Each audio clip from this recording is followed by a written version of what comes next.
नमस्कार, मैं हूं सिद्धार्थ शुक्ला और आप देखना शुरू कर चुके हैं स्पिन 9 न्यूज। जिस तरह से देश में यूसीसी को लेकर लगातार विवाद जारी है, उसमें एक के बाद एक कई नेताओं के अहम बयान सामने आ रहे हैं, जिसको देखकर यह समझा जा सकता है कि यूसीसी कितना महत्वपूर्ण है। और इसके अलावा यह भी देखा जा सकता है किस तरह से केंद्र सरकार की राह में एक के बाद एक चुनौतियां आ रही हैं।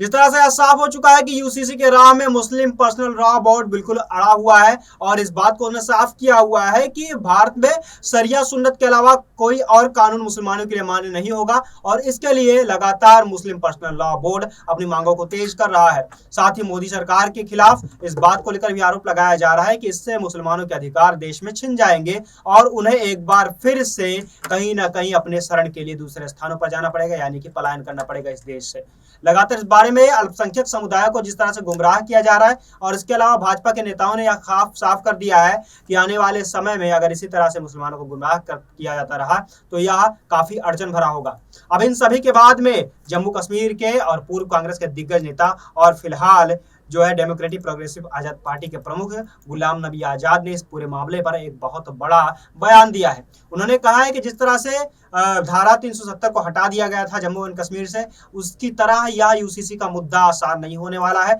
यह काफी बड़ा बवाल होने वाला है और खास करके 2024 के चुनाव से पहले सरकार इसे लागू करने के बारे में सोच रही है। तो गुलाम नबी आजाद ने साफ संकेत दे दिया है कि 2024 से पहले भारत में यह कानून लागू नहीं हो पाएगा और इसको लेकर के तमाम विपक्षी दलों ने भी साथ में मोर्चा खोल दिया है। जिस तरह से मुस्लिम पर्सनल लॉ बोर्ड ने हाल ही में कांग्रेस के अध्यक्ष मल्लिकार्जुन खड़गे से मुलाकात की थी और इस बारे में लेकर के जो है उनकी प्रतिक्रिया भी ली थी कि आखिरकार क्या कुछ महत्वपूर्ण होगा इस कानून को रोकने के लिए और उनका जो है मुस्लिम पर्सनल लॉ बोर्ड को कांग्रेस का किस तरह समर्थन प्राप्त होगा। इन सभी मुद्दों पर जो है बातचीत हुई थी। अब जाहिर है कि यह पूरा का पूरा मुद्दा केवल एक समुदाय के लिए ही नहीं बल्कि पूरे देश के नागरिकों के ऊपर लागू होने वाला है। ऐसे में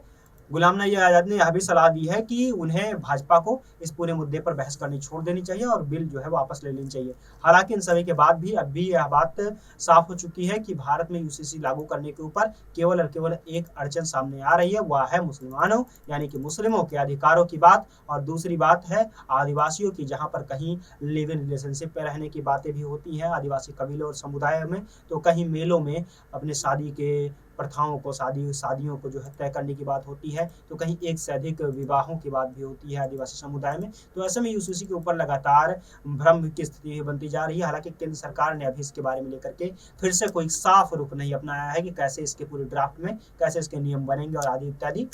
लेकिन इसके ऊपर तब भी विवाद जारी है। देश और दुनिया की तमाम खबरों पर भी हमारी नजर बनी हुई है। खास साथ ही यूसीसी के मुद्दे पर भी जानकारियां प्राप्त करने के लिए जुड़े रहिए हमारे साथ और देखते रहिए SPN 9।